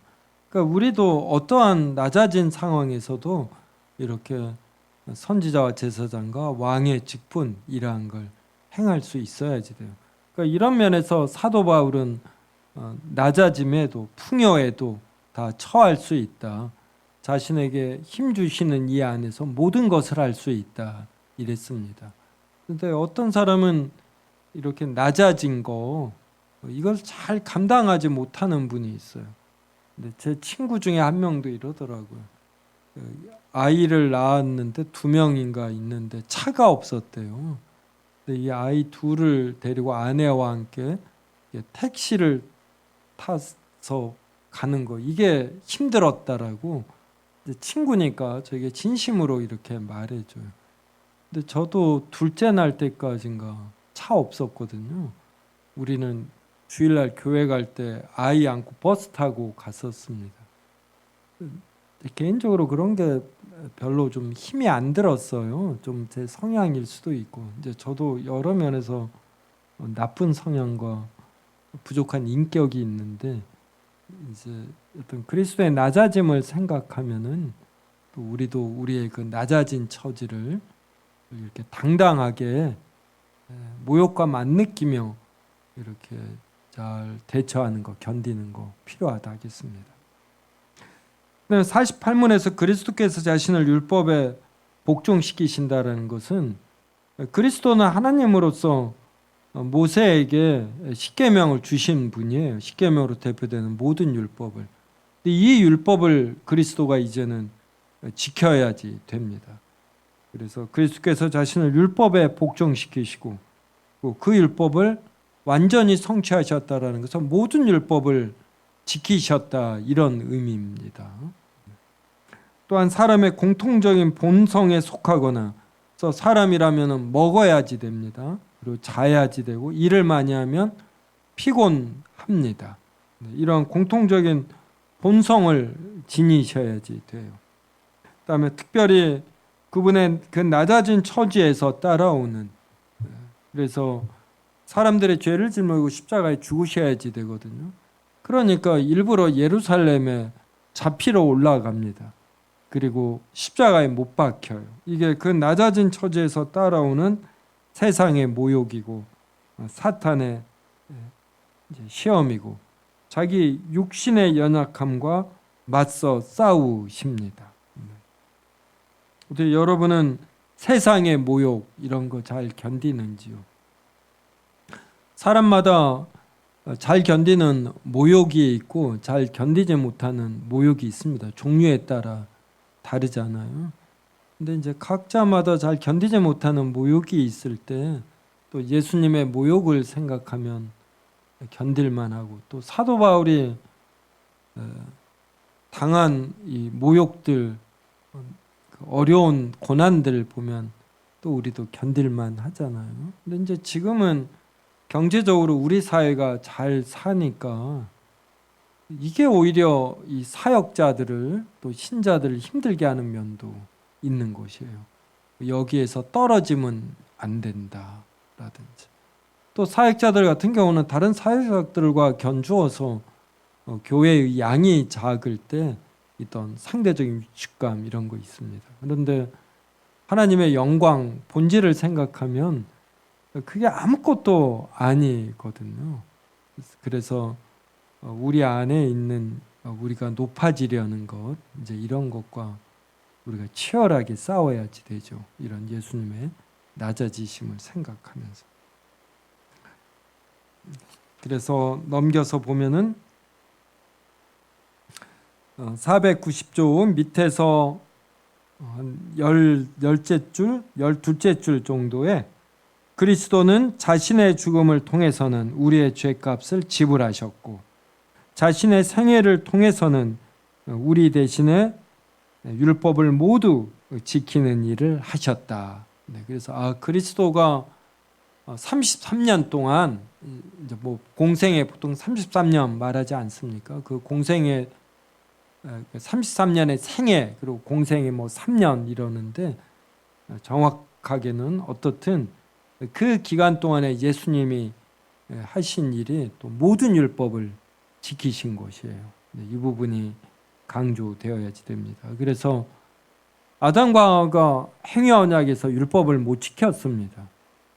그래서 하나님이 아담이 죄를 지었을 때 찾아오셔서 여자의 후손이 뱀의 머리를 상하게 하실 것이라는 말씀과 함께 은혜의 언약을 시작하셨거든요. 그래서 우리에게 은혜의 언약이 은혜가 되는 것은 이 은혜의 언약을 위해서 그리스도께서 행위를 하셨기 때문이에요. 그러니까 은혜의 언약이 예수님에게는 행위 언약이 됩니다. 우리에게 은혜의 언약이 예수님에게는 행위 언약이. 그래서 예수님이 아담을 대신해서 모든 율법을 지키신 것이에요. 그리고 우리의 죄값을 짊어지고 죽으셨습니다. 행위 언약에서 아담이 모든 율법을 지켜야 했는데 못 지켰죠. 이것을 지키지 않으면 이제 죽음이 되는데 완전한 죽음이 아담에게 주어지지 않고 이제 예수님에게 주어진 것이에요. 그래서 예수님은 생애 자체가 낮아짐이었다라는 거. 그 다음에 491조 위에서 셋째 줄 보면 내가 율법이나 선지자를 폐하러 온 줄로 생각하지 말라. 폐하러 온 것이 아니오 완전하게 하려 함이라. 이 완전하게 하려 함이라, 이게 fulfill the law인가 그래요. 율법을 또 이제 이루러 온 것이죠. 그때 예수님의 모든 율법을 지키셨다. 예수님이 지키심으로 해서 이 지키신 것이 우리에게 전가되어서 우리도 지킨 것이 되는 거예요. 그 면에서 율법을 완전하게 하신 것이죠. 그래서 우리는 예수님이 우리 대신에 율법을 지키심으로 우리가 율법을 지키지 않아도 우리가 율법을 지킨 것이 됩니다. 그래서 이것을 능동적 의라고 하죠. 예수님의 모든 율법을 지킨 거로 십자가에 못 박혀 죽는 걸 수동적 의라고 하고, 그래서 우리가 의롭다 하심을 받는 이 근거가 뭐냐면 바로 요 예수님의 능동적 의와 수동적 의가 우리에게 전가되는 것이에요. 그래서 예수님이 받으신 모든 낮아진 거, 이것은 우리 대신에 받은 것이 되기 때문에 우리는 이것을 할 필요가 없습니다. 그래서 예수 그리스도는 죽으시고 사흘 동안 죽음의 권세하에 있었거든요. 썩음을 보지는 않았지만, 근데 우리는 죽은 후에 즉시 이 죽음의 권세하에 있지 아니하고 영혼은 즉시 거룩해져 천국으로 가고 육신은 무덤에서 쉽니다. 이러한 관점으로 정가를, 나쁜 것은 예수님이 우리 대신에 다 하시고, 그리고 힘든 거, 좋은 거는 예수님이 다 하셔서 이 좋게 된 거는 전부 다 우리의 것으로 주시는 것이에요. 그래서 예수님이 이런 낮아지심을 하는 것은 우리 대신에 하신 것이고, 그래서 우리가 이것으로부터 면제된다라는 거. 네. 그래서 첫 아담이 에덴 동산에서 지키지 못한 율법을 마지막 아담은 다 지키셨다. 그 문단 끝에 보면은 주 예수께서 능동적 순종과 수도적 순종을 통하여 율법을 다 지키셨고 율법을 지키지 못한 것에 대한 벌까지 모두 지셨다. 율법이 사람들에게 요구하는 모든 것을 다 이루셨다. 이제 이것이 율법을 완전하게 하려 함이라. 이제 이러한 의미겠지요. 그래서 우리가 매일매일 회개하는 것, 이것이 필요하면서 우리가 의롭다 하심을 받았다. 그럴 때 웨스민스터 신앙 고백은 그리스도의 순종과 속죄. 근데 이 속죄가 satisfaction이요. satisfaction. 우리의 죄값을 이렇게 만족시키셨다라는 satisfaction. 그래서 항상 웨스민스터 신앙 고백 대유리 문답은 그리스도의 사역을 생애와 생애는 순종으로 표현을 해요. 율법에 대한 순종. 그리고 죽음은 속죄, satisfaction. 그래서 obedience and satisfaction 이렇게 표현합니다. 근데 이것이 전부 우리의 것이 된 거예요. 그래서 우리가 의롭다 하심을 받아요. 네. 그 다음에 이 동그라미 아니 그냥 2번이 세상의 모욕과 사탄의 시험과 육신의 연약함과 맞서 싸우심입니다. 그래서 492쪽 첫째 문단 마지막 문단 보면 우리도 세상의 모욕을 당할 때 믿음의 주이시고 또 온전하게 하시는 이인 예수 그리스도를 바라보아야 한다. 네. 그래서 이 모욕을 당할 때 이제 복수심을 갖잖아요. 그래서 박찬욱 감독이 복수 3부작인가 했죠. 올드 뭐죠? 올드보이. 그 다음에 또 주먹이 운다니까 뭡니까 뭐. 이건 그게 복수 3부작이 있는데 사람이 어떤 일을 하면은 그 올드보이인가는 감옥에서 몇십 년간 똑같은 중국 음식인가 감옥 같은데 갇혀서 보내잖아. 이걸 견딜 수 있는 힘이 뭐예요? 이게 복수심이다. 이 복수심으로 사람을 박찬욱 감독이 좀 읽어낸 거예요. 그러면 이제 저 같은 경우 이렇게 책을 주요한 신앙 고백에 대한 해설서를 썼습니다. 이걸 쓸 수 있는 원동력이 뭔가? 이제 그럴 때 우리는 이 원동력이 고와야 된다라는 거예요. 이렇게 바로 하나님의 영광, 그리고 한국 교회에 대한 교인들의 어떤 신앙 고백을 잘 이해하도록 뭔가 기여하려는 마음. 우리는 이걸로만 채워지지 않죠. 뭔가 업적을 이루어서 내 이름이 높아지려는 것. 이것은 우리 부패의 잔재가 남아있기 때문에 어쩔 수가 없습니다. 근데 이것이 너무 커져서는 안 되는 거예요. 그냥 작은 정도로만 있어야지 되고. 이제 그럴 때 예수님의 낮아짐과 높아짐, 이제 이것이 우리를 교정시키는 이제 기준이 되는 것이죠. 그래서 우리는 모욕을 당해서 이 모욕을 복수심으로 무슨 일을 하는 것이 아니라 예수님도 이런 모욕을 당했는데 나도 당하는 것이고, 그리고 십자가에 못 박히신 것 그때도 이들의 죄를 용서하여 주십시오. 이들은 지금 무슨 일을 하는지 모릅니다. 이 마음 품기가 얼마나 힘듭니까? 근데 이걸 우리가 품으면 우리가 자유로워지는 거예요. 내면에서. 잘 안 되지만 우리는 이런 마음을 품으려고 이제 계속 노력하는 것입니다. 그래서 그 다음 보면 그리스도는 살아계시는 동안 사탄의 시험을 받으셨다. 그리스도는 우리의 죄값을 짊어지고 주였을 뿐만 아니라 살아계신 동안 우리를 대신하여 사탄에게 시험을 받으셨다. 그런데 이 시험을 성령에게 이끌려 받으셨다. 즉 스스로 사탄에게 시험을 받은 것이다. 그래서 예수님이 우리가 받는 모든 시험을 대표하여 받으시고 다 이기셔서 이제 우리도 예수님에 의지하여 이제 이겨낼 이런 동기가 충분히 우리에게 있습니다.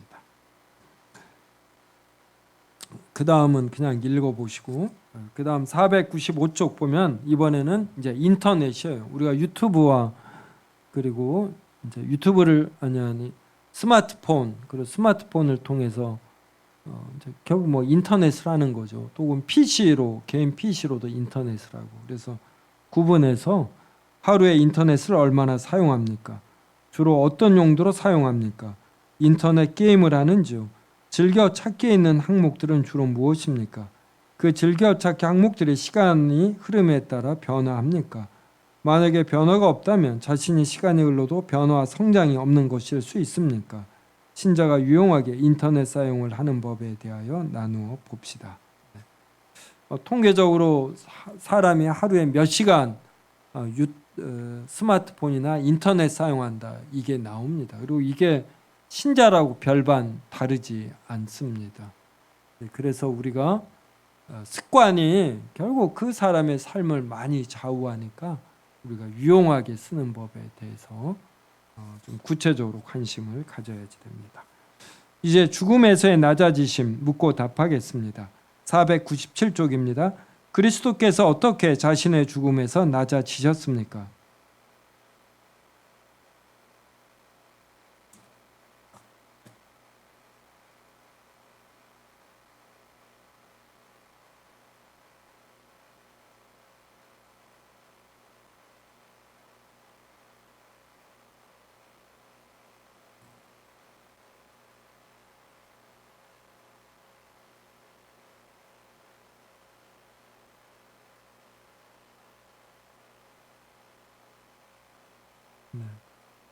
그리스도께서 유다에게 배반당하시고 자신의 제자들에게 버림받으시고, 예수님은 이것을 다 아시면서도 제자들과 같이 있었고, 그리고 너희가 나를 버릴 것이다, 이 말씀까지 하셨어요. 우리는 믿는 도끼에 발등 찍힌다, 이런 표현을 합니다. 여러분은 인생에서 배반당하고 버림받은 경험이 있는지 모르겠습니다. 알게 모르게 이렇게 저렇게 있지요. 근데 이게 참 씁쓸한 것이에요. 이런 거 몇 번, 한 두세 번 당하면 사람을 믿을 수 없고 또 사람이 무서워집니다. 근데 이제 그때도 우리는 이겨낼 수 있는 이런 동기를 갖는데 바로 예수님 때문이에요. 그다음에 세상에 의해 조롱당하며 배척받으시고, 이렇게 배반당하고 버림받은 상태에서 자신을 지지해 주는 사람이 없는 겁니다. 그 상태에서 조롱당하고 배척받으시고, 빌라도에게 이제 법적으로 공적으로 정죄받으시며, 그리고 핍박자들에게 고통을 받으시고, 로마 병정과 대제사장과 서기관들도 지나가는 이들에게 조롱도 받으셨죠. 그 다음에 죽음의 공포와 어둠의 권세와도 싸우시고, 그래서 나의 하나님 나의 하나님 어찌하여 나를 버리시나이까, 이렇게까지 외치셨어요. 그래서 이제 죽을 때 정말로 이 버림을 당하는 어떤 죽음의 권세와 죽음의 상태에 있는 것입니다. 그래서 이게 지옥과 같은 고통이다. 그래서 사도신경에 지옥에 내려가시고 이 표현이 있어요. 이거는 실제로 예수님이 지옥에 내려가셨다 이게 아니라 이 지옥과 같은 고통을 맛보셨다 이러한 뜻입니다. 그 다음에 하나님의 진노의 무게를 느끼며 견디시는 가운데, 하나님의 진노의 무게를 느끼며, 사람이 죄를 지으면 죄값을 받아야지 되잖아. 이 죄값을 예수님이 선택하신 자들을 대신하여 받으시거든요. 그러니까 정말로 하나님의 진노의 무게가 이렇게 오는 겁니다. 그리고 이걸 견디셔요. 네, 십자가의 고통스럽고 수치스럽고 저주스러운 죽음을 감당하시며, 네, 그래서 팔에 박힌 이런 못, 그리고 창에 찔리죠. 발등에도 못이 박히지 않습니까? 이것 때문에 숨을 쉴 때마다 근육들이 움직인다고 그러더라고요. 그래서 통증이 너무 가하고, 그래서 로마 시민에게는 십자가형을 내리지 않는다고 하지 않습니까? 네. 그 다음에 겟세마네 동산에서 어떤 하나님의 진노의 무게를 느끼니까 제자들과 같이 기도합니다. 근데 제자들은 철이 없어서 다 자잖아요.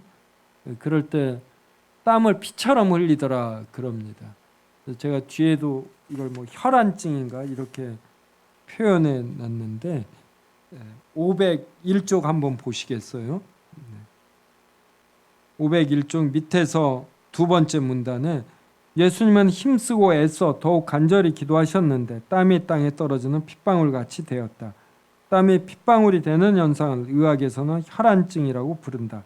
사람이 죽는 상황 같은 극도의 상황에서 오는 스트레스에 빠지면 딴샘 근처의 모세관을 파괴하는 화학 성분이 몸에서 나온다. 그래서 모세관이 파괴돼요. 그러면서 이 모세관에 있던 피가 땀샘으로 나오는 겁니다. 그 결과로 땀샘으로 쇠량의 피가 들어가며 땀을 흘릴 때 피가 섞여서 나온다. 그러니까 극도의 스트레스가 되면 이렇게 됩니다. 그래서 사람이 육신의 물리적 고통도 과한 노동, 피로, 그런데 스트레스를 받으면 얼마나 몸이 망가지는가, 이런 모세관이 파괴가 되는 것이에요. 그러니까 예수님의 이 모든 것을 다 겪으신 것입니다. 그래서 우리가 힘들 때마다 이제 늘 예수님이 당하신 고난, 고통, 사도 바울이 사역하면서 겪은 고난, 이제 이런 걸 생각하죠. 많은 경우 우리는 우리의 사역을 통해서, 우리의 섬김을 통해서 영광을 얻고 싶어 하거든요. 근데 이 영광이 안 얻어질 때, 그리고 오히려 우리의 사역이 조롱당하고 비난받을 때, 장로와 집사와 권사로 섬길 때 이게 충분히 인정을 받지 못하고 다른 성도들의 비난, 조롱을 받을 때 이거 감당하기 힘든 거거든요. 근데 이제 예수님 걸 생각하면 이제 별거 아닌 게 되죠. 그러니까 이걸 위해서 우리가 기도하고 이제 묵상하고 또 산책하고 이러는 것입니다.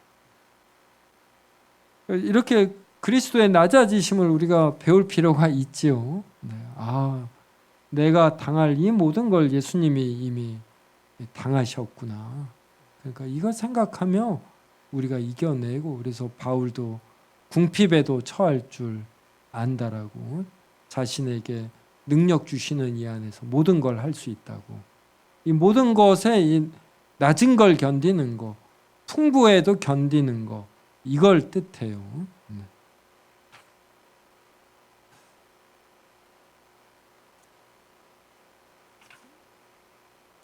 그 다음에 500쪽 보셔요. 500쪽 위에서 한 8째 줄, 9째 줄 정도에 대제사장들과 서기관들과 장로들과 함께 그가 남은 구원하였으되 자기는 구원할 수 없도다. 그가 이스라엘의 왕이로다. 지금 십자가에서 내려올지어다. 그래야면 우리가 믿겠노라 라고 말하며 희롱하였다. 그때 제가 들은 설교예요. 그때 10년 전인지 20년인지 그때 목사님이 그러더라고요. 우리 같으면 내려간다고. 내려가서 조롱한 자들 싹 정리하고 다시 십자가에 올라와 멋지게 죽는다고. 근데 정말 우리의 속성을 잘 말해줘요. 저도 이렇게 욱하는 성격이 있거든요. 그러니까 이 속을 다 까서 보여주고 싶을 때가 있는 거예요. 나 이거 아니다. 이거 아니다. 근데 예수님은 이걸 안 하셨더라고요. 그래서 이걸 생각하면서 까서 다 자신의 이걸 결백을 드러내는 거, 이게 상책이 아닌 겁니다. 정말 상책은 예수님처럼 이렇게 적절히 참아내는 것. 참아내되 긍정적으로 잘 참아내야 되죠. 혈안증 되면서 참아내면 안 돼요. 막 잠 못 자면서 공황장애 걸리면서 참아내면 그 의미가 없고, 건강하게, 그래서 건강하게 이겨내기 위해서 우리가 수련이 필요로 한 거죠. 그런 의미에서 우리가 수도원에 안 들어갈 뿐이지, 우리 개신교인들도 일상을 이렇게 수도자의 삶으로 사는 이런 측면이 분명히 있는 것이에요. 이 그리스도의 낮아심을 볼 때마다 저도 자꾸만 제 사역을 통해서 영광을 얻으려는 인정이죠. 인정받으려는 이게 참 커요. 이것만 좀 내려놓으면 이 사역 자체가 그냥 감사하고 깊은 거거든요. 이런 일을 할 수 있는 거. 또 장로와 집사와 권사로, 교사로, 찬양대원으로 섬길 수 있으면 이 자체로 감사이고 그러는데, 우리가 이 자존심 상해하는 거, 이걸 잘 못 견뎌 합니다. 그 다음에 501쪽 위에서 세 줄 보면은 예수님이 그래서 내 마음이 매우 고민하여 죽게 되었으니 너희는 여기서 깨어 기도하라. 예수님도 고민하여 죽게 될 이 정도였어요. 그리고 그때는 기도하셨다. 기도한 이후에는 이제 또 넉넉한 평안을 지니셨다 이겁니다.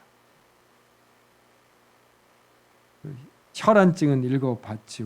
네, 자 넘어가고, 이제 502쪽에는 그 십자가에서의 고통이 얼마나 큰가 채찍을 맞았다고 하는데, 502쪽 밑에서 8째 줄 보면 채찍은 보통 39개의 가닥으로 이루어져 있답니다.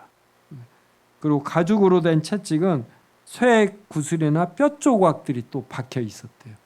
그래서 이 채찍을 한 번 맞으면은 막 살점도 패이고 그래요. 그리고 조선시대 때 보면은 곤장이 있었잖아요. 곤장. 근데 곤장을 제대로 한 5대나 10대 맞으면 맞는 사람이 엄청난 부상을 당한대요. 때리는 사람이 맘먹고 때리면. 그래서 다 매수하고 대신 매를 맞는 하인이 또 있었대요. 양반 대신에. 근데 예수님은 정말 제대로 39개로 된 채찍 맞아서 이미 십자가를 지기 전에 상당히 고통스러웁니다. 그래서 이 십자가를 다 못 졌잖아요. 그래서 구레네 시몬인가가 대신 지고 그렇게 됐죠. 그 다음에 십자가에 못 박혀서. 그래서 대못이 503쪽 위에서 6째 줄 보면 대못이 손과 발의 살과 뼈와 신경을 뚫고 나갈 때 그 고통이 얼마나 컸겠는가. 십자가에 못이 박힌 상태에서 숨을 쉬는 고통도 매우 컸다. 숨을 내쉴 때마다 찢겨진 살과 뼈와 신경이 고통이 가해지며 점점 질식의 상태에 다다라고 피를 흘리며 목은 마르셨다. 일반적으로 십자가에 못 박히면 이렇게 되는 겁니다. 근데 이런 거 생각하면 우리가 못 견딜 고난도 없는 거죠. 근데 우리는 자꾸만 이 영광 이런 것만 생각합니다. 네, 나머지는 읽어보시고 이제 마지막으로 오신문 하고 마치겠습니다. 오신문 묻고 답하겠습니다. 그리스도께서 죽으신 후에 낮아지신 것은 무엇들입니까?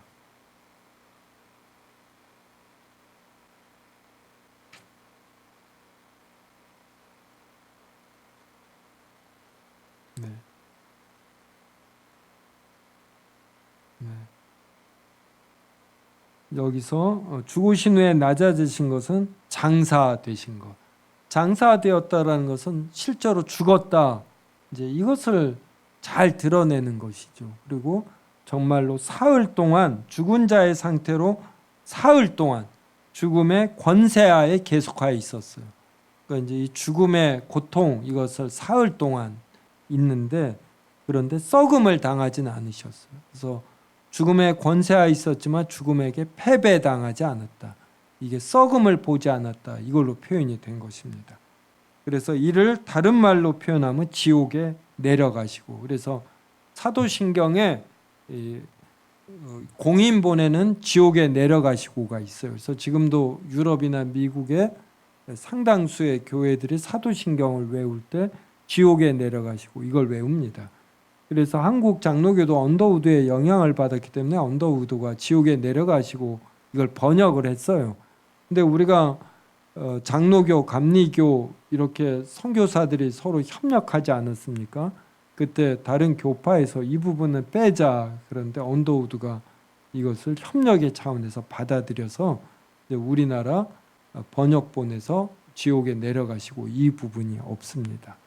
근데 우리가 지금도 사도신경을 외울 때 지옥에 내려가시고 그러면 예수님이 죽는 동안에 지옥과 같은 고통을 맛보셨구나.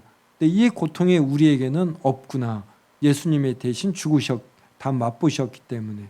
그래서 우리는 죽으면 즉시 우리의 영혼은 거룩해져 하늘나라로 가고 우리의 육신은 무덤에서 썩는구나. 근데 이것도 우리는 무덤에서 쉰다 이렇게 표현합니다. 그래서 신자의 죽음은 육신의 고통에서 멀어지는 거예요. 제거되는 거고, 그리고 이 마음의 죄에서 제거되는 겁니다. 그래서 신자의 죽음은 이런 면에서 복이 되는 것이에요. 그래서 사도 바울은 죽기를 이제 소망했는데 그 근거가 그리스도께서 낮아지신 과정을 겪으셨기 때문입니다. 그래서 507쪽 세 번째 문단 보면 예수님이 장사된 것은 예수님이 실제로 죽으셨고 죽음이 한동안 지속되고 있었음을 보여준다. 네. 자, 그 다음에 508쪽 위에서 셋째 줄 그리스도께서 매장된 사흘 동안 무엇을 하셨을까? 그동안 죽음의 권세 아래 계셨지만 그 권세에 완전히 압도당하지 않으셨다. 아래 성경 구절들을 보면 주께서 그리스도의 영혼을 수월에 버리지 아니하셨고 멸망시키지 않으셨고 그리스도로 썩음을 당하지 않게 하셨다. 사흘 동안 죽음의 권세에 있었지만 죽음에 진 것이 아니라 죽음의 권세를 뚫는 부활을 기다리는 시간이었다. 그래서 시편 16편 보면 이는 주께서 내 영혼을 수월에 버리지 아니하시며 주의 거룩한 자를 멸망시키지 않으실 것임이니이다. 사도행전 2장도 하나님께서 그를 사망의 고통에서 풀어 살리셨으니 이는 그가 사망에 매여 있을 수 없었음이라. 다윗이 그를 가리켜 이르되 내가 항상 내 앞에 계신 줄을 배웠으며 나를 요동하지 않게 하기 위하여 그가 내 우편에 계시도다. 그러므로 내 마음이 기뻐하였고 내 혀도 즐거워하였으며 육체도 희망에 거하리니 이는 내 영혼을 음부에 버리지 아니하시며 주의 거룩한 자로 썩음을 당하지 않게 하실 것이미로다. 이제 이런 내용이 나옵니다.